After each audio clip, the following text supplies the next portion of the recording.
지난 15년 정도 시간에 한국교회의 경각심을 일깨워준 대표적인 현상 중에 하나가 있다면 가나안 성도들의 증가 현상입니다. 자기 자신을 그리스도인이라고 부르지만 교회에는 안 나가기 때문에 거꾸로 해서 가나안 성도라고 불리는 이분들의 비율은 2012년에는 10.5%였는데 17년에 23.3%로 확 뛰었습니다.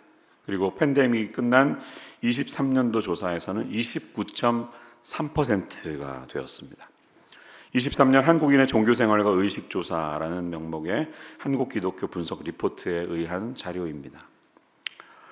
이러한 증가세가 어떤 교회의 부정적인 모습에 대한 실망으로 인해서 탈교회 현상으로 볼 수 있지만, 혹은 신앙생활이라는 것을 교회에 의존하지 않고 독립적으로 하겠다는 어떤 새로운 신앙 표현일 수도 있겠어요. 그렇지만 최근 몇 년, 15년 사이에 그 숫자가 확 증가했다는 사실을 우리가 발견하게 됩니다. 98년도에는 가나안 성도가 11.7, 2004년에는 11.6 이렇게 비교적으로 안정적으로 가다가 갑자기 12년 이후에 성도의 비율이 확 올라가게 되었습니다. 이에 대한 원인은 여러 가지가 있겠죠. 한국교회에 대한 소식이, 좋은 소식은 기사화되지 않고 안 좋은 소식만 많이 들리지 않습니까? 이러면서 사회적으로 여러 가지 실망을 끼치고 개교회의 어떤 교회의 건강함이 많이 무너져 있다, 우리가 볼 수가 있는데요. 이런 이유는 한 가지 이유가 아니라 여러 가지 복합적인 원인이 있다고 생각합니다. 사실 가나안 성도에 대한 이야기가 처음 나왔을 때는 학자들 사이에 소속 없는 신앙이 가능한가, 이런 논쟁이 있었습니다. Believing without belonging, 어디에 소속되지 않고 신앙을 갖는다는 게 가능한가, 이런 논쟁들도 있었습니다.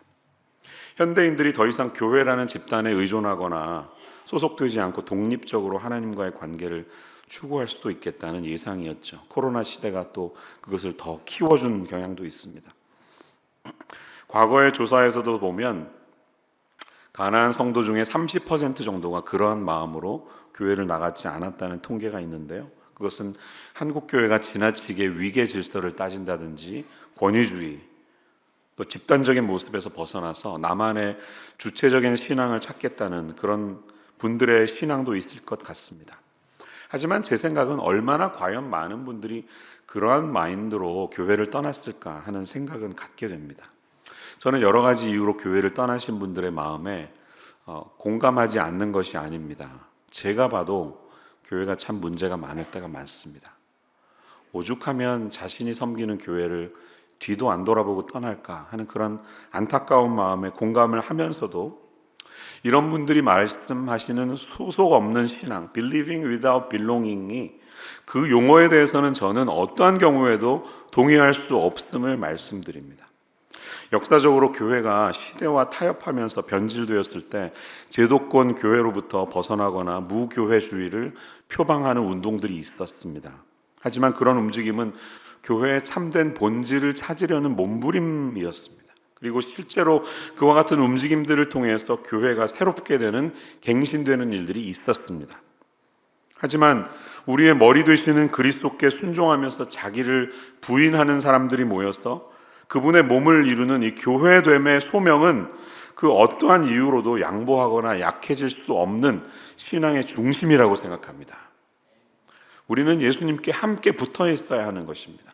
비록 여러분, 현실의 교회가 허물이 많고 사회적인 신뢰를 많이 잃었고 교회가 자정 능력을 잃어버렸다, 이런 비난을 많이 듣고 있다 하더라도 우리는 이 교회가 이래서 되는가라는 데 대해서 질문할 수는 있지만 이 교회됨 자체를, 그 본질에 대해서 어긋나서는 안 된다고 생각합니다.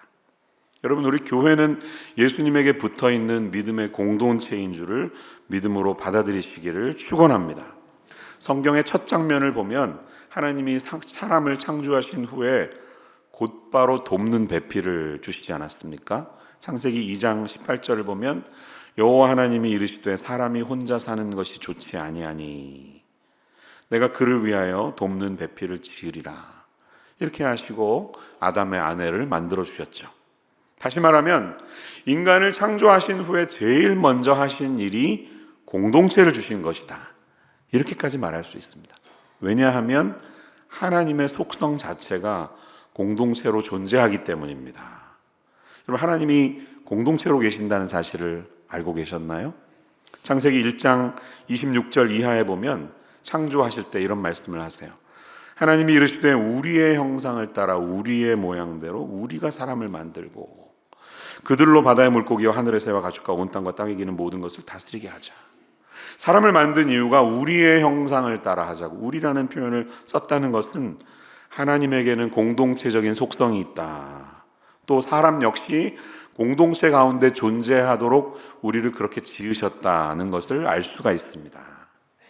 그러니까 믿음의 사람은 절대로 혼자서 존재할 수 없다는 사실이에요.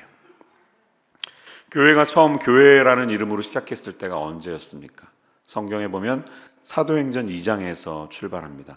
성령 강림 사건이 마가의 다락방에 있고 나서 각기 다른 방언들 하는 것은 어떻게 저 사람이 우리나라 말을 하지? 그러면서 저 사람 말을 알아듣네. 이건 영적으로 보면 서로 소통하는 존재가 되었다는 것이죠. 바벨탑 사건 이후로 흩어졌던 민족이 성령 안에 하나 되는 그 사인을 보여주신 것입니다. 그리고 나서 이 다락방에서 시작한 성도들의 무리가 어떻게 신앙생활을 하는지 묘사하는 장면이 42절 이후에 이어지고 있습니다. 어떻게 말합니까? 그들이 사도의 가르침을 받아 서로 교제하고 떡을 떼며 오로지 기도하기를 힘쓰니라. 무슨 말이에요? 공동체로 모였다는 것입니다. 신약 교회 역시 첫 번째 한 일이 서로 교제하고 떡을 떼는 공동체의 모임이 있었다는 것입니다. 믿는 사람이 다 함께 있어 모든 물건을 서로 통용하고 또 재산과 소유를 팔아 각 사람의 필요를 따라 나누어주며 날마다 마음을 같이하여 성전에 모이기를 힘쓰고 네 것 내 것 상관없었다는 것입니다. 필요에 따라서 막 퍼주기도 하고 때로는 도움을 받기도 하는 이런 아름다운 공동체의 모습이 교회에게 주신 첫 번째 모습이었다는 것입니다. 신약 교회는 공동체였습니다. 또 여러분, 교회를 설명하는 여러 가지 비유가 있죠.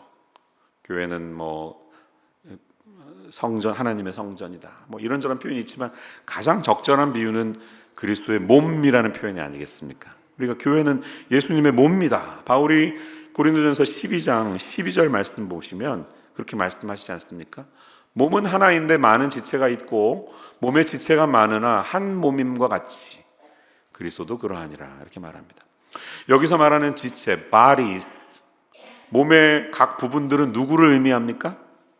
저와 여러분, 우리 그리스도인들을 의미합니다. 우리 모두가 예수님의 머리 되심 앞에 하나로 연결되어 있다는 뜻입니다. 맞죠? 예. 이게 교회라는 것입니다. 교회는 공동체로 있어야 하는 것입니다. 가정교회의 본질이 무엇인지 생각하는 한 달 동안의 가정교회 시리즈를 우리가 설교로 듣고 있습니다. 저희 오늘 설교의 핵심 포인트는 이 공동체라는 것이 우리 신앙의 본질적인 것이다, 이 말씀을 드리는 거예요. 근데 이 설교하는 기간 동안에 여러분들 중에 목장에 소속되어 있지 않으신 분들은 괜히 마음도 찔리고 불편하실 거예요. 그렇죠? 빨리 3월이 지나갔으면 좋겠다. 목사님 다른 설교 언제 하시나? 아마 그러실 겁니다. 네, 이해합니다. 아마 여러분의 삶의 형편에서 어떤 분들은 다양한 이유 때문에 목장에 아직은 참여하지 않으시거나 혹은 참여해 보았었는데 절대로 좋은 기억이 남아있지 않아서 조용히 떠나신 분이 계시거나 또 전에 이미 다 해봐서 지금 목사님 전 졸업했습니다, 이런 분들도 아마 계실지 모르겠어요. 요즘 교육자 회의 때 저희들이 가정교회에 관한 책을 하나를 같이 읽고 쉐어링을 하고 있는데요, 한 교육자님이 그러시더라고요. 목사님, 우리 교회 목장 참여율이 55% 정도 된다고 하는데 참여하시지 않는 분들이 왜 그럴지 서베이를 해보면 어떨까요? 그러시더라고요. 제가 듣고 있다가 그것도 좋은 생각인데 아마 그냥 꼽으라면 저도 한 20가지 꼽을 수 있을 것 같아요, 이렇게 말씀드렸어요. 제가 오늘 설교를 준비하면서 왜 목장에 참여하시지 않을까 쭉 적어봤더니 그냥 쉬지 않고 8가지 정도가 저한테 나오더라고요. 여러분들 중에서 아마 여기 공감하시면 조용히 고개를 끄덕여 보시기 바랍니다. 하나, 숨가쁘게 일주일 동안 일하고 금요일이 되면 아무것도 하지 않고 좀 쉬고 싶다, 삶이 너무 피곤하다, 그런 분 계실 거예요. 둘, 주말이 되면 아이들 그 학교 외 활동, 엑스트라 커리큘러에 라이드를 주는 일이 너무 고돼서 목장에 갈 수 있는 여유가 전혀 없다. 요즘 자녀 교육이 참 크죠. 셋, 미국에 나는 워라밸을 위해서 왔는데 주말에는 자연으로 여행을 떠나야 하는 삶에 매주 목장에 가는 일이 너무 버겁고 힘겹다. 얽매이기 싫다. 셋, 전에 몇 년 다녔는데 다니다가 그만두었다. 다른 사람의 신변 잡기와도 같은 자잘한 이야기를 들어주기에는 내 시간이 너무 아까웠다. 다섯, 같은 목장에 있던 다른 성도님의 발언이나 행동이 너무 짜증이 나서 견딜 수가 없어서 그만두었다. 여섯, 목장에 다니다가 자녀들끼리 언쟁으로 시작된 싸움이 너무 번져서 안 좋게 그만두고 말았다. 자녀들 때문에 그만두신 분도 있어요. 7. 내가 사는 집을 오픈해야 하는 것이 너무 부담스럽고 누군가가 나의 삶의 개인적인 부분을 아는 것이 너무 싫다. 8. 처음에는 서너 가정이 함께하는 교제가 너무 좋았지만 시간이 지나면서 이들의 어두운 면이 보이면서 사람에 대한 회의가 들어서 그만두었다. 어떠세요? 적어도 한두 가지는 다 경험해 보신 일이라고 생각이 됩니다. 그런데 우리에게는 이러한 다양한 형편이 존재함에도 불구하고 공동체라는 것은 믿음의 사람에게 필수적인 것이고 반드시 존재해야 할 신앙인의 삶의 방식이라는 말씀을 저는 드리고 싶습니다. 그리고 그 이유를 우리가 믿는 삼위일체 하나님에게서 찾으려고 합니다. 무슨 말인가요? 우리가 앞서 생각한 것처럼 성부, 성자, 성령 하나님의 속성 자체가 공동체로 존재하셨기 때문이에요. 그렇기 때문에 인간 역시 하나님의 속성을 닮을 수밖에 없다는 사실을 강조하면서 오늘 설교는 이 삼위일체 하나님이 어떤 방식으로 함께 소통하시고 함께 교제하셨는지를 묵상하면서 우리 가정교회가 나아가야 할 방향을 함께 찾는 그런 시간이 되기를 소망합니다. 두 가지 아웃라인으로 함께 볼 텐데, 첫 번째 사실은 삼위일체 하나님이 상호 내주하심의 본보기를 우리에게 보여주셨다는 것이에요. 상호 내주, mutual indwelling, 함께 거주하시는 것이죠.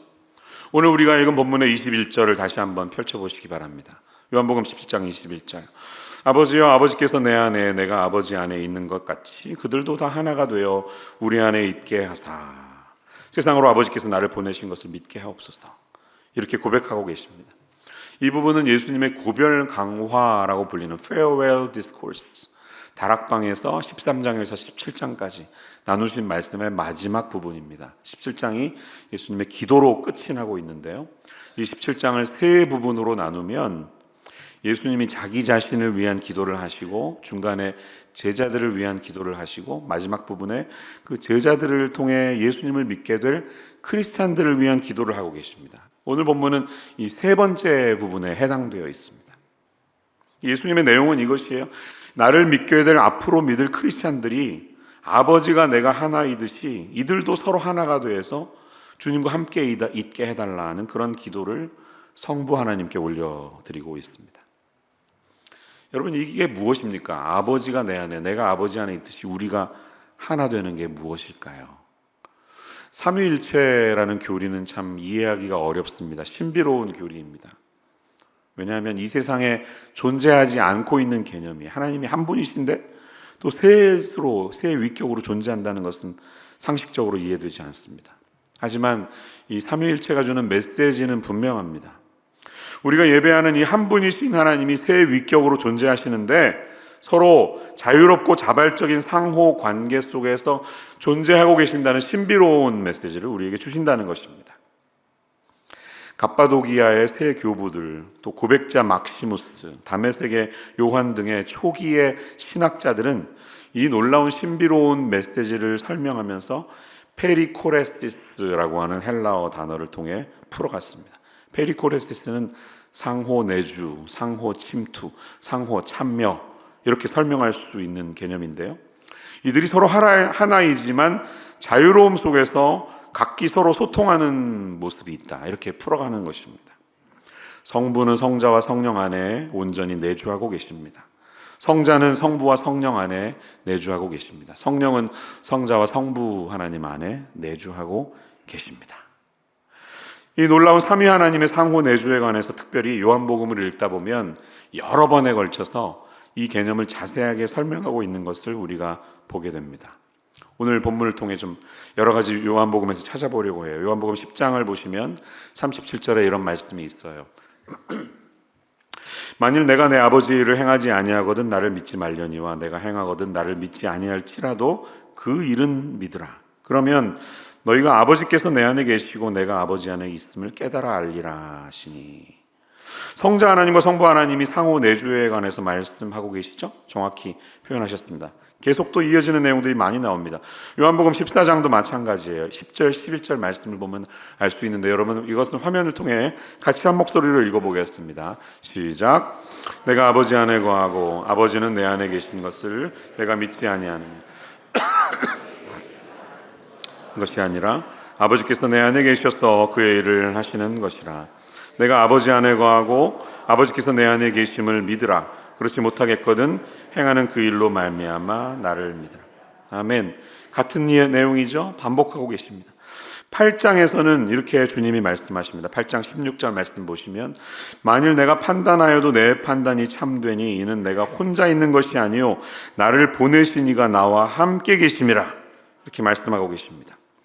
여러분 성부와 성자 하나님이 줄곧 함께하고 계심을 계속해서 반복해서 말씀하고 계시죠? 자, 그런데 성령 하나님은 이 과정 속에 어떻게 위치해 계십니까? 성령 하나님은 어디에 계십니까?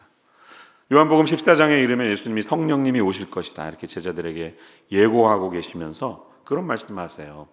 성령이 오시면 그분이 우리 안에 너희 안에 거하는데 그분 때문에 그로 인하여 내가 아버지 안에 아버지가 내 안에 내가 너희 안에 있는 것을 너희가 알리라 이런 말씀해 주십니다.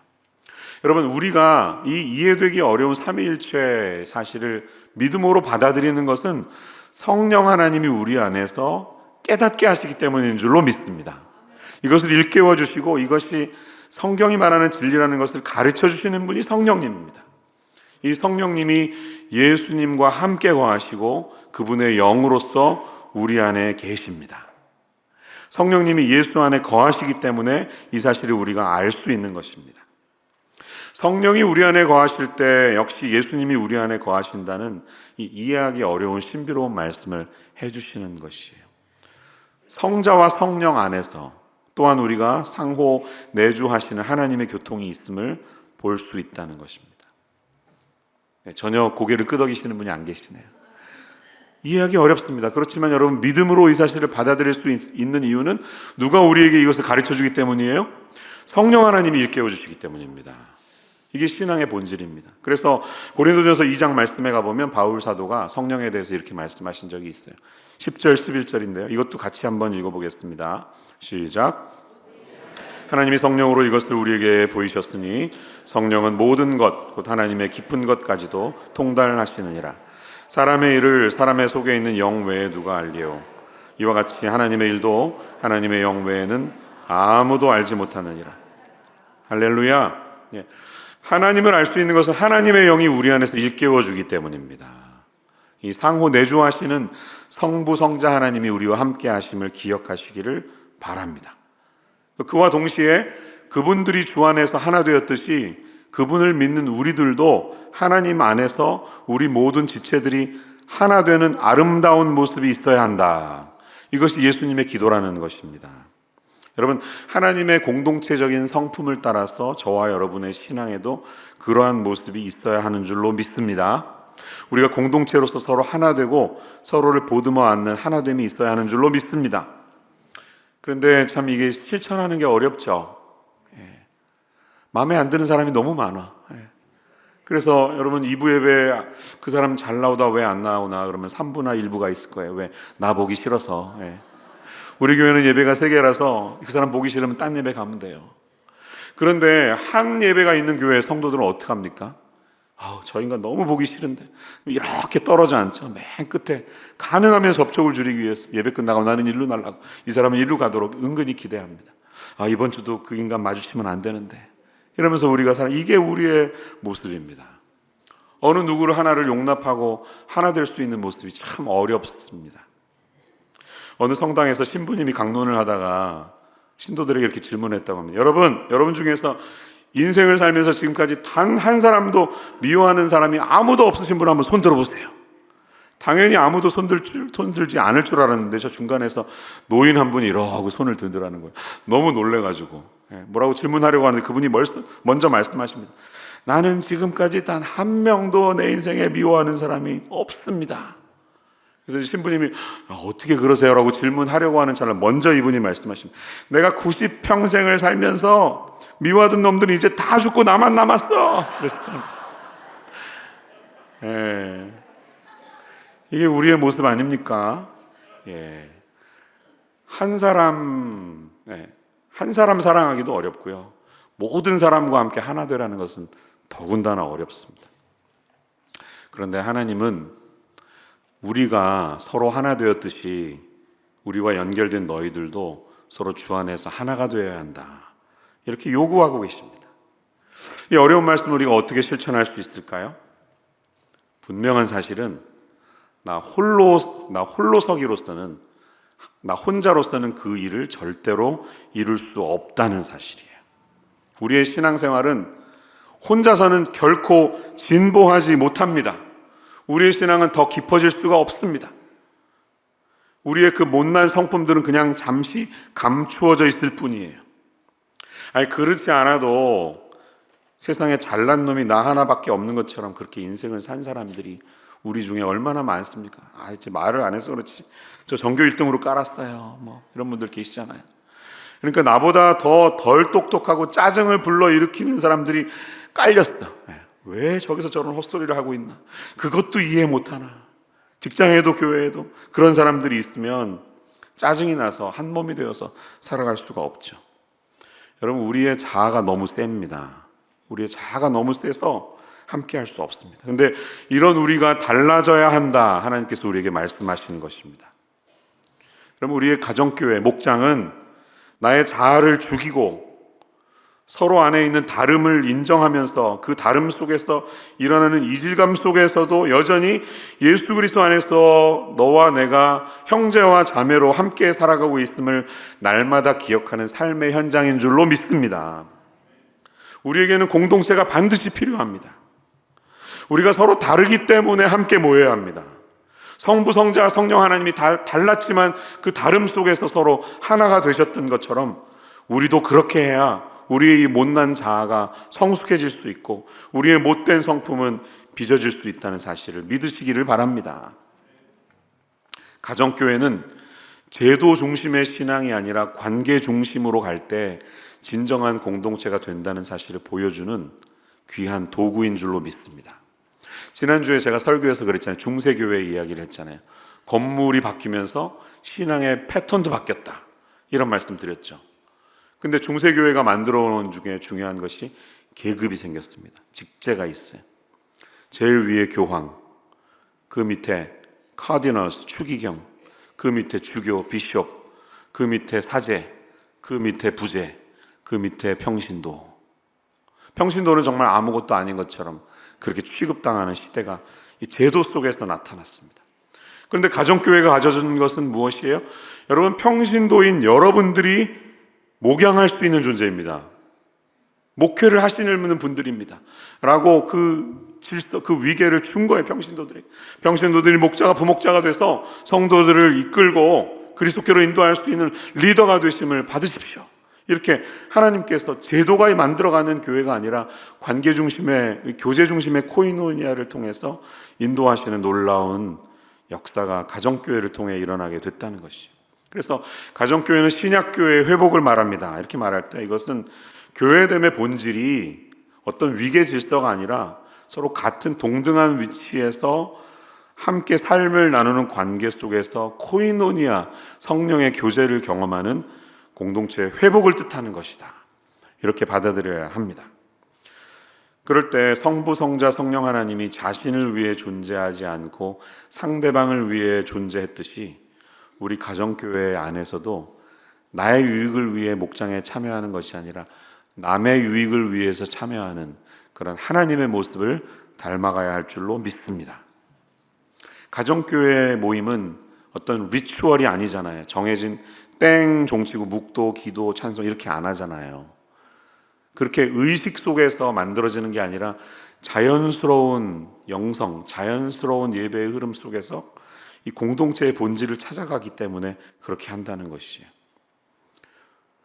가정교회가 관계 중심의 공동체이기 때문에 당연히 밥상 공동체가 되어야 합니다. 왜 그럴까요? 가정교회는 잠시 차를 마시면서 티타임을 갖고 그렇게 잠시 동안 신변잡기를 나누는 모임이 아니라 밥을 같이 나누어 먹는 식구들만이 할 수 있는, 식구들만이 나눌 수 있는 대화에까지 들어갈 수 있는 코이노니아를 추구한다는 데 의미가 있는 것이에요. 누군가와 차를 마시는 데서가 아니라 밥을 같이 먹었을 때 비로소 식구의 감정을 느끼듯이 가정교회 역시 그러한 공동체의 교제와 즐거움을 추구한다는 것이에요. 목사님 요즘은 6시 넘으면 밥 먹지 않은 사람 많아요. 저희는 그냥 감자 고구마 티만 마십니다. 그래도 되죠? 이런 분들도 계세요. 네, 요즘에 정말 저녁에 드시지 않은 분들 계십니다. 그래도 될 것 같아요. 네. 그런데 중요한 질문이 있습니다. 여러분, 가정교회에서 그렇게 차와 고구마와 감자만 먹으면서 그런 모임 속에 두 가지 질문을 해보세요. 우리가 이렇게 모이는 모임이 함께하는 목장 식구들이 정말 식구라고 부를 수 있는 정도의 그런 친밀한 관계 속에 있는가 한번 물어보세요.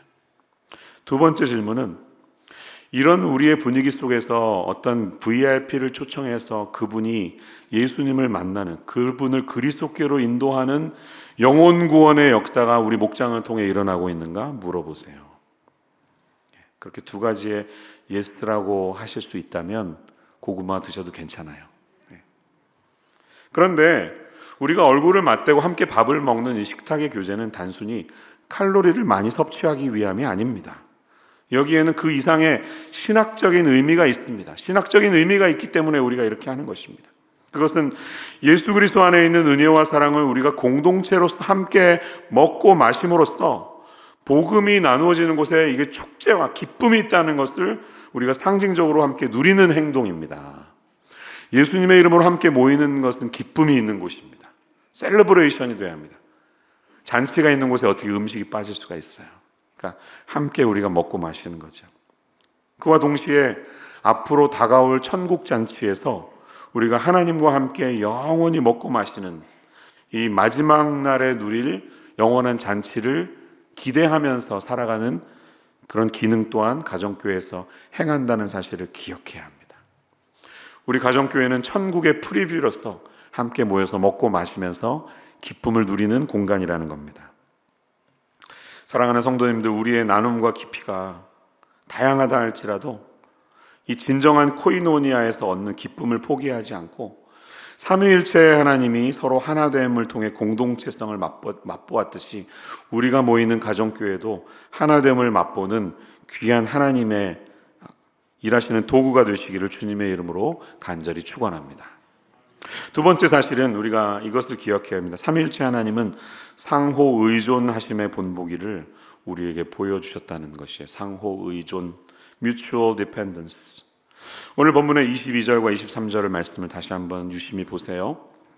내게 주신 영광을 내가 그들에게 주었사오니 이는 우리가 하나 된 것 같이 그들도 하나가 되게 하려 함이니이다. 곧 내가 그들 안에 있고 아버지께서 내 안에 계시어 그들로 온전함을 이루어 하나가 되게 하려 함은 아버지께서 나를 보내신 것과 또 나를 사랑하심 같이 그들도 사랑하신 것을 세상으로 알게 하려 함이로소이다.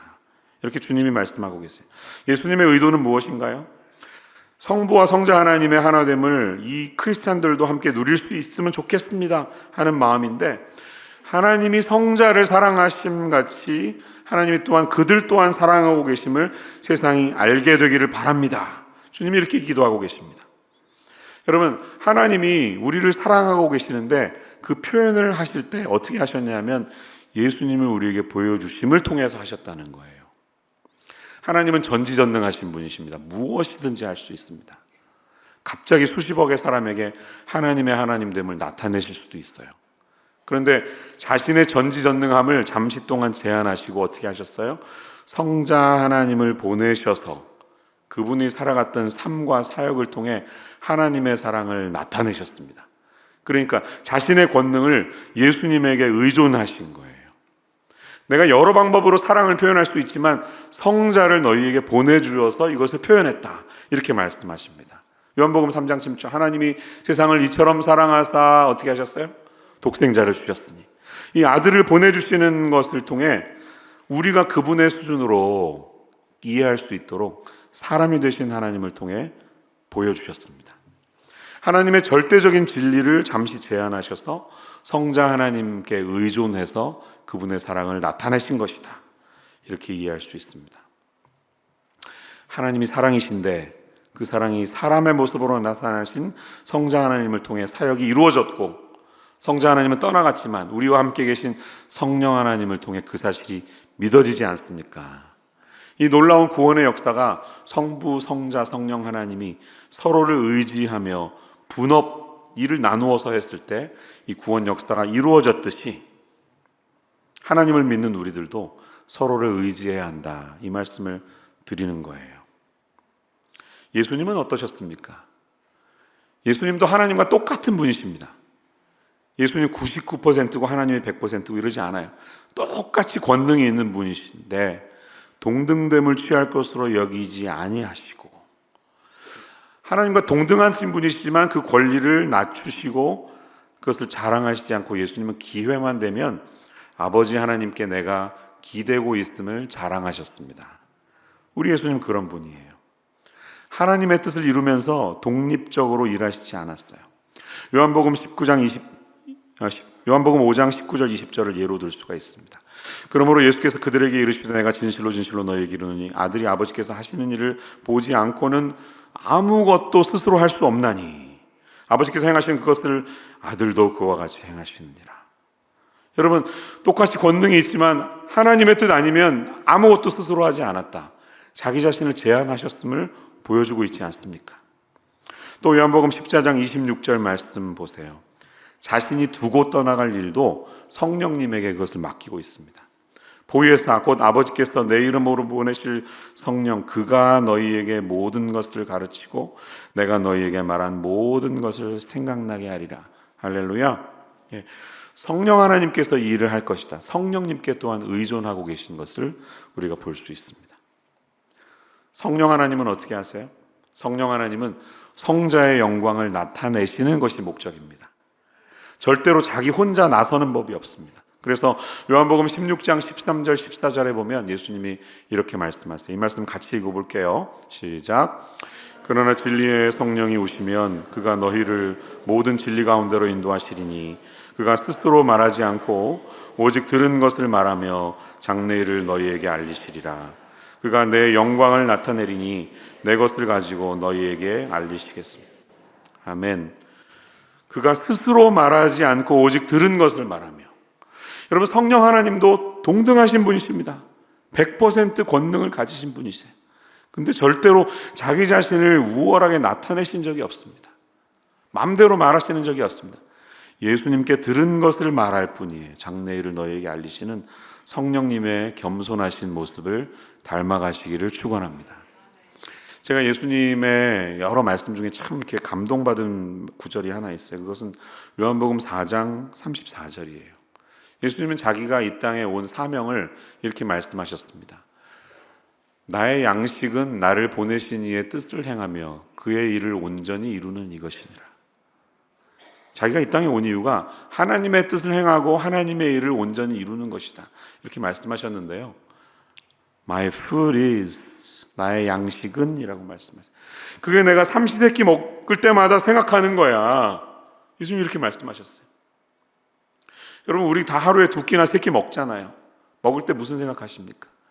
예수님은 날마다 밥을 먹을 때마다 내가 이 세상에 온 이유는 내 마음대로 살고 내가 원하는 일을 하기 위함이 아니라 하나님의 뜻을 행하고 그분의 일을 온전히 이루는 그것이다. 그 사명감을 가지고 겸손하게 자기 자신을 제한하신 분이 우리 예수님이십니다. 얼마나 아름답습니까? 이러한 삼위 하나님의 순종과 상호 의존하는 모습이 있었기 때문에 하나님의 나라에는 경쟁이나 질투나 반목이나 디스하는 모습이 있는 게 아니라 의와 화평과 기쁨이 있는 줄로 믿습니다. 서로를 세워주고 기뻐하는 모습이 있으니까요. 누가 더 앞서가는 게 중요하지 않으니까요. 서로가 서로에게 기대하면서 각자의 일이 완성할 수 있도록 돕는 역할을 하는 이 삼위일체 하나님의 겸손한 모습을 닮아가시기를 축원합니다. 이 하나님이 우리를 위하여 본이 되셨습니다. 삼위 하나님은 한 번도 한 위격이 다른 위격보다 더 위대하다고 자신의 존재를 더 드러내거나 상호보다 우위에 머물거나 하는 일을 하지 않았습니다.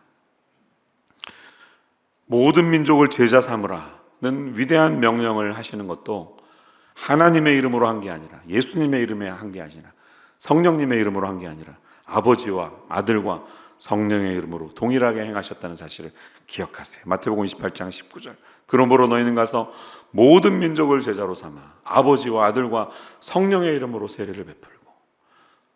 각자 역할이 달라 보이지만 동일하신 분이시다. 능력이 하나다. 말씀하시는, 협업하시는 하나님의 성품을 닮아가시기를 바랍니다. 고린도후서 13장 13절은 우리가 매주 듣는 축도의 말씀이죠. 주 예수 그리스도의 은혜와 하나님의 사랑과 성령의 교통하심이 너희 무리와 함께 있을지어다. 이 복된 말씀도 같은 맥락입니다. 여러분, 예수님의 은혜가 우리 가운데 머물러 있을 때, 하나님의 사랑이 우리 가운데 머물러 있을 때 성령의 교통하심, 코이노니아, 펠로우십, 하나 되게 하시는 교통하심이 이 삼위일체 하나님의 그 은혜와 사랑이 우리 가운데도 머물러 있게 될 줄로 믿습니다.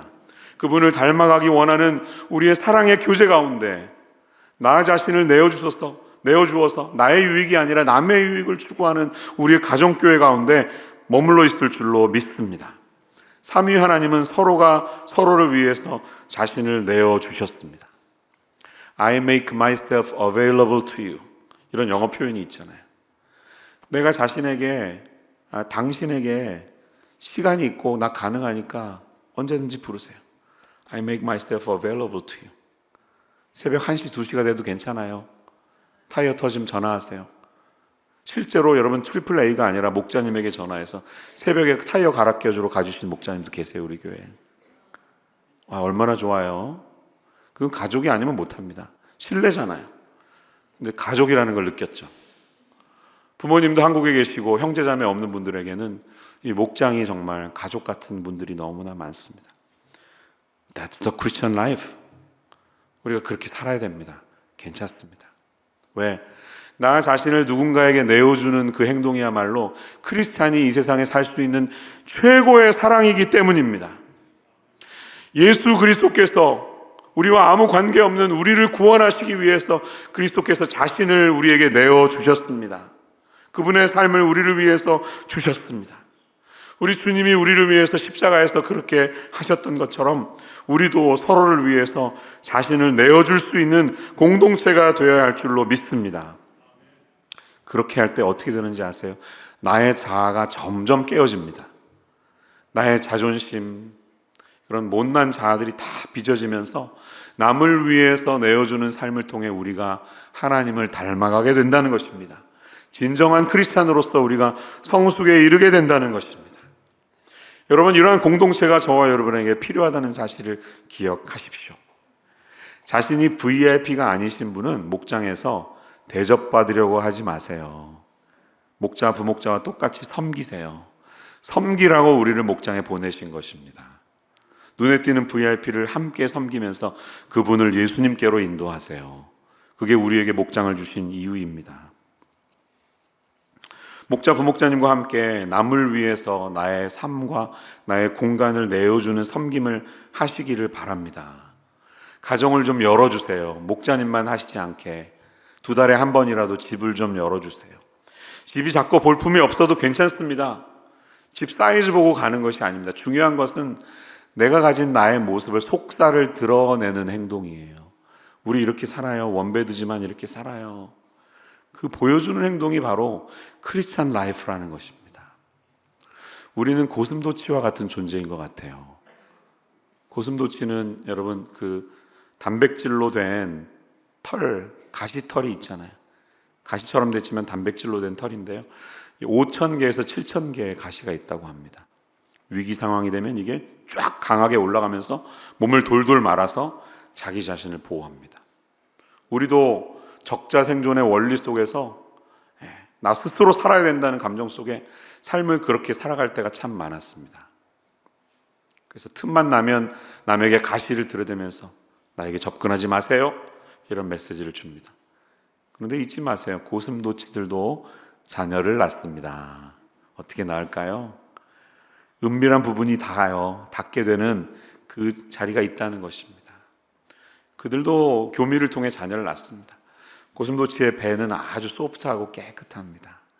속살을 내어주는 것을 통해 자녀를 생산하듯이 우리의 연약함이 드러났을 때 영혼이 구원되는 역사가 일어나는 줄로 믿습니다. 본회퍼 목사님은 성도가 서로 사랑하면서 함께 살아가는 행동이 구체적으로 어떻게 드러나야 하는가를 3가지로 말씀하셨습니다. 오늘 아웃라인에도 있는데요.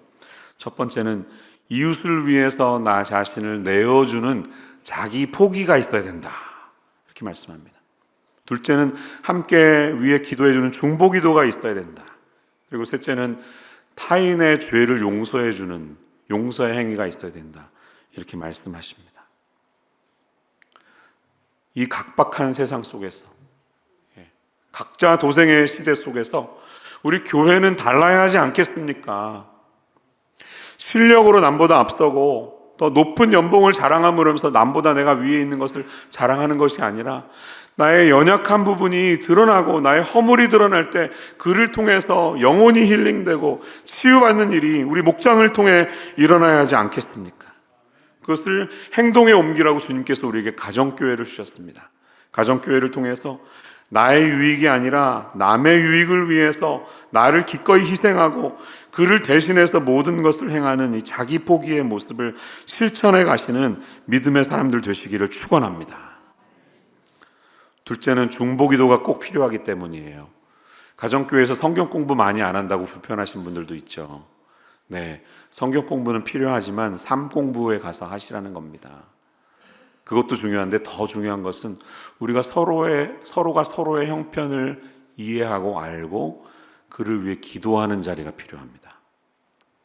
주차 사역을 하거나 찬양대를 하시거나 찬양팀을 할 때 물론 나눔이 있지만 여러분 연습하고 딱 찬양하고 헤어지면 거기에는 중보기도의 모습이 없잖아요.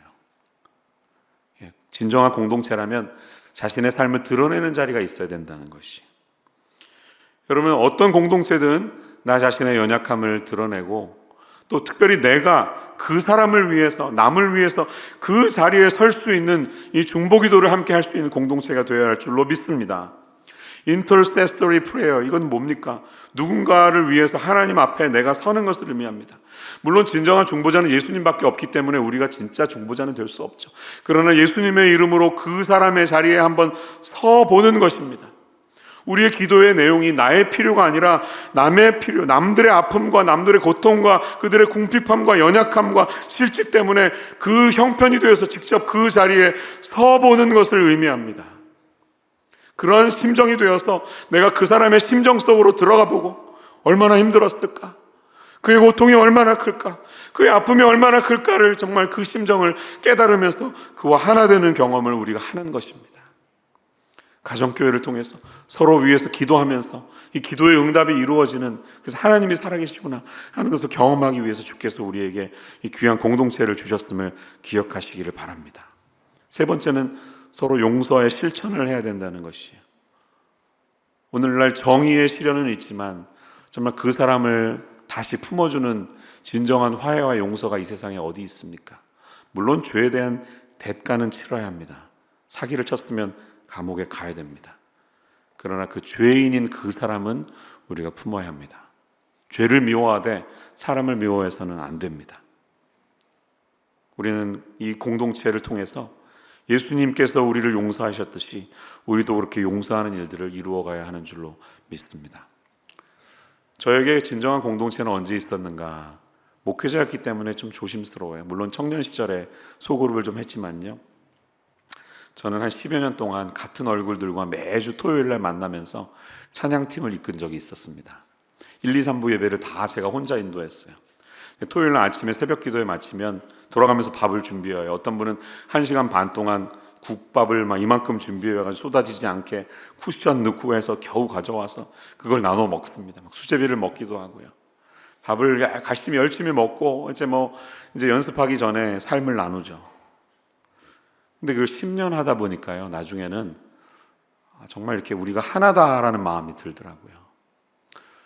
두고 온 교회의 식구들이지만 그 찬양팀 멤버들이 언제나 떠오릅니다. 언제 다시 가서 만나도 다시 그때로 돌아가서 무슨 얘기든 할 수 있어요. 언제든지 무슨 얘기를 할 수 있어요. 왜? 그 10년 동안에 별의별 일이 다 있었습니다. 불륜이 돼서 깨어진 가정도 있었고, 은밀히 이혼한 사람도 있었고, 항상 좋지만은 않았습니다. 그러나 그 고통 속에 우리가 계속해서 함께 있었고, 그분들의 아픔을 들어주었고, 마침내 그분이 다시 재혼해서 결혼하는 모습도 보게 되었고 하는 이런 모든 들어감과 나옴을 다 지켜보면서 이게 정말 공동체구나 하는 것을 경험했기 때문에 여러분, 우리 모두에게 그러한 시간이 필요함을 여러분께 말씀드리고 싶어요. 오늘 우리가 함께 부를 찬양 기대라는 찬양의 가사에는 이런 내용이 나옵니다. 주 안에 우린 하나, 모습은 달라도 예수님 한 분만 바라네. 사랑과 선행으로 서로를 격려해 따스함으로 보듬어 가리. 주님 우리 함께 하시니 형제자매의 기쁨과 슬픔 느끼네. 내 안에 있는 주님 모습 보네. 그분 기뻐하시네. 이게 공동체입니다. 서로의 속살을 드러내며 그것을 보듬어 안는 모습, 함께 기뻐하기도 하지만 그분의 아픔 속에서도 함께 공감하는 모습, 기쁨과 슬픔을 느끼며 하나님이 우리에게 원하시는 고슴도치 같은 우리들에게 서로 보듬어 안고 하나 되라는 이 사명을 이루어가는 믿음의 백성들 되시기를 주님의 이름으로 축원합니다. 기도하겠습니다. 좋으신 하나님, 하나님이 공동체가 되셔서 서로 안에 교통하시며 하나 되시고 서로가 서로를 의존하며 주님의 일들을 이루어 가셨듯이 부족한 우리의 공동체를 통해서 이 하나님의 아름다운 코인오니아가 이루어지게 하여 주시옵소서. 연약한 우리들의 섬김을 통하여 주님이 원하시는 힐링, 치유와 온전케 되는 역사가 우리 임마누엘 가정교회 안에 놀랍게 일어나는 2025년이 되게 하여 주시옵소서. 예수님의 이름으로 기도합니다.